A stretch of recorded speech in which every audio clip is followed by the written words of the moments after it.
আসসালামু আলাইকুম বন্ধুরা, সবাই কেমন আছেন? আশা করি সবাই ভালো আছেন। বন্ধুরা, আজকে আমি আরও একটি রেসিপি নিয়ে চলে এসেছি। আজকে আমি তৈরি করে দেখাবো দারুণ মজার একটি রেসিপি। আজকে আমি গুঁড়া দুধ দিয়ে তৈরি করে দেখাবো দারুণ মজার একটা মিষ্টি রেসিপি। আপনারা সন্দেশও বলতে পারেন, আবার মিষ্টিও বলতে পারেন।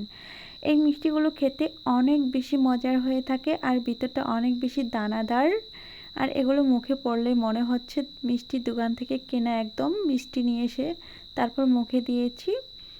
বন্ধুরা, এভাবে করে একবার হলেও বাড়িতে ট্রাই করে দেখতে পারেন আজকের মিষ্টির রেসিপিটি কেমন হয়েছিল। খুব সহজে অল্প উপকরণ দিয়ে, মাত্র 2 থেকে 3টি উপকরণ দিয়ে আজকে আমি এই রেসিপিটি তৈরি করে দেখাবো।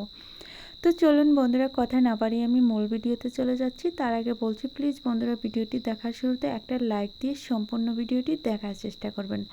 ভালো লাগলে চ্যানেল সাবস্ক্রাইব করে রাখবেন আর ভিডিওটি টেনে টেনে দেখার চেষ্টা করবেন না, এতে করে বুঝতে পারবেন না। বন্ধুরা, আমি মূল রেসিপিতে চলে আসলাম। প্রথমে একটা কড়াই নিয়েছি আর নিয়েছি লিকুইড দুধ। এখানে আমি হাফ কেজির একটু কম নিয়েছি। তারপর এখানে অ্যাড করে দিচ্ছি গুঁড়া দুধ। এখানে আমি 50 গ্রাম গুঁড়া দুধ নিয়েছি। আপনারা চাইলে একটু বাড়িয়ে দিতে পারেন, যেহেতু আমি লিকুইড দুধটা একটু বেশি নিয়েছি তার জন্য গুঁড়া দুধের পরিমাণটা একটু কমিয়ে দিচ্ছি। তারপর একটা চামচ দিয়ে নেড়ে ভালোভাবে মিশিয়ে নিতে হবে যাতে কোনো দানা না থাকে। বন্ধুরা, এখনও কিন্তু আমি চুলাটা ধরিয়ে দেইনি। যখন একেবারে মিক্স করা হয়ে যাবে তখন আমি চুলাটাকে জ্বালিয়ে দিব। তো বন্ধুরা, দেখেন আমার প্রায় মিক্স করা হয়ে গেছে। আর মিক্স করা হয়ে গেলে আমি এখন একটা অন্য চামচের সাহায্যে নেড়ে আরও ভালো করে মিশিয়ে নিব। দেখেন দুধটা কিন্তু অনেকটা ঘন হয়ে গিয়েছে, যেহেতু এখানে গুঁড়া দুধ অ্যাড করেছি। আর গুঁড়া দুধ দেওয়ার কারণে মিষ্টিগুলো দারুণ মজার হয়ে থাকবে। বন্ধুরা, আমি যে রেসিপিটি তৈরি করছি একবার হলেও বাড়িতে ট্রাই করতে পারেন। এটা কিন্তু মেহমানরাও খেয়ে অনেক বেশি প্রশংসা করবে। তারপর দিয়ে দিচ্ছি স্বাদ মতো চিনি আর দিয়ে দিচ্ছি সামান্য পরিমাণে আখের গুড়। বন্ধুরা, এখানে একটু গুড় দিয়েছি যাতে করে হালকা একটু লালচে কালার আসে। অনেকেই সাদা করে তৈরি করে, তবে সাদা তৈরি করতে চাইলে আপনারা শুধু চিনিটা অ্যাড করে দিবেন। আর যদি হালকা একটু লালচে করতে চান তাহলে আখের গুড় অথবা খেজুরের গুড় অ্যাড করে দিতে পারেন। বন্ধুরা, দেখেন আমি সবগুলো দিয়ে তারপর চুলাটা ধরিয়ে দিয়েছি। আর এখন কিন্তু বলক চলে এসেছে। আর 3 থেকে 4 মিনিটের মতো রান্না করলে অনেক বেশি ঘন হয়ে যাবে। বন্ধুরা, চুলার আঁচটা আমি বাড়িয়ে রেখেছি। তারপর যখন একেবারে লাস্ট পর্যায়ে আসবে তখন চুলার আঁচটা কমিয়ে দিয়ে এভাবে করে নেড়ে তারপর এই যে ডোটা তৈরি করে নিতে হবে। আর যখন লাস্ট পর্যায়ে আসবে তখন দেখবেন যে একেবারে দানা দানা সুন্দর একটা সন্দেশ অথবা মিষ্টি তৈরি করার জন্য একটা ডো রেডি হয়ে গিয়েছে। তারপর দিয়ে দিচ্ছি 1 টেবিল চামচ ঘি। বন্ধুরা, ঘিটা দেওয়ার কারণে দারুণ সুন্দর একটা ফ্লেভার আসবে। আর ঘি দিয়ে এই মিষ্টিগুলো তৈরি করার চেষ্টা করবেন, এতে করে অনেক বেশি মজা পাবেন। বন্ধুরা, আমার এই মিষ্টি ডোটা কিন্তু প্রায় রেডি হয়ে গিয়েছে। এটা আমি আরও 2 মিনিটের মতো জাল করে একটু শুকনো শুকনো করে তারপরে নামিয়ে নিব একটা প্লেটের উপর। দেখেন আমি কিন্তু খুব তাড়াহুড়া করছি না, আমি আর ভিডিওটা স্কিপও করছি না, কারণ আপনাদের বোঝার সুবিধার্থে আমি ভিডিওটা সম্পূর্ণ এখানে প্লে করার চেষ্টা করছি। দেখেন কালারটা কত সুন্দর এসেছে। এখন আমি এটাকে নামিয়ে একটা প্লেটে তুলে নিয়ে তারপর ফিরে এসে দেখাবো এটা নামানোর পর কতটা সুন্দর হয়েছে। আর বন্ধুরা, কালারটা কত সুন্দর হয়েছে একটু দেখে বুঝে নেওয়ার চেষ্টা করবেন। আর এটা এমনিতেই খেতে দারুণ হয়ে থাকবে। আমি যেহেতু সন্দেশ অথবা মিষ্টি বানাবো, আপনারা দেখবেন আমি কিভাবে তৈরি করে নেই। বন্ধুরা, দেখেন একটা প্লেটে তুলে নিয়েছি আর কতটা দানাদার হয়েছে। এখন কিন্তু একটু ঠান্ডা করে নিয়েছি। আর বন্ধুরা, এটা ঠান্ডা করে নেওয়ার চেষ্টা করবেন, এতে করে হাত দিয়ে ধরতে খুবই সুবিধা হবে। আর অতিরিক্ত ঠান্ডা করে ফেলা যাবে না, এতে করে শক্ত হয়ে যাবে। হালকা কুসুম গরম থাকা অবস্থায় আমি এই মিষ্টিগুলো তৈরি করে নেব। দেখেন হাত দিয়ে একটু প্রথমে মাখিয়ে নিচ্ছি, নিয়ে তারপর আমি অল্প কিছুটা ডো নিয়ে দেখেন এভাবে করে গোল করে নিচ্ছি। গোল করা হয়ে গেলে হাতের তলানিতে একটু গুঁড়িয়ে নিচ্ছি, তারপর একটু চ্যাপটা করে নিচ্ছি।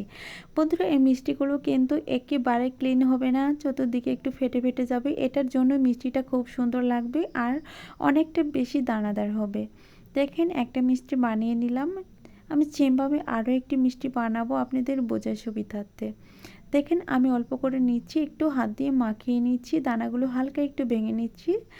আর বন্ধুরা, আমি মিষ্টিগুলো বানাতে সময় আরেকটা কথা বলি, যদি আপনাদের মিষ্টিটা তৈরি করার ডো তৈরি করার সময় কোনো দানা না চলে আসে তাহলে এখানে একটু লেবুর রস অ্যাড করে দিতে পারেন যখন এটা জাল করবেন, এতে করে আরও সুন্দর দানা চলে আসবে।